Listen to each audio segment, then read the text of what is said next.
గోదావరి కొంత భాగం ఉన్నా కూడా మేజర్ డిపెండెన్సీ కృష్ణ. మరి 12 ఏళ్లలో 10 ఏళ్ళు బీఆర్ఎస్ పాలన, 2 ఏళ్ళు కాంగ్రెస్ పాలనలో కృష్ణా నది జలాలను మనం తెచ్చుకోగలిగినామా? ఈ ప్రశ్న ఖచ్చితంగా నల్గొండ జిల్లాలో ఉన్న ఆలోచన పరులు తమను అడగాల్సినటువంటి అవసరం ఉంది. ఇవాళ జాగృతి పేరుతో జనం బాట పట్టడానికి కారణం ఏంటంటే, నాగార్జున సాగర్ కిలోమీటర్ దూరంలో డ్యామ్ కనబడుతుంటుంది, నీళ్లు కనబడుతుంటుంది. 4 నుంచి 5 మండలాలకు చుక్క నీరు ఉండదు.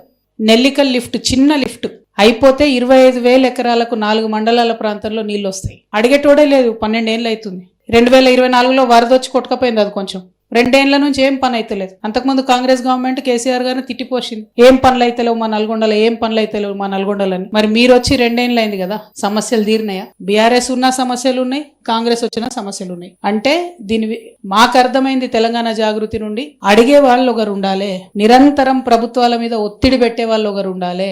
దానికోసమే జాగృతి జనం బాట కార్యక్రమం తీసుకున్నాం.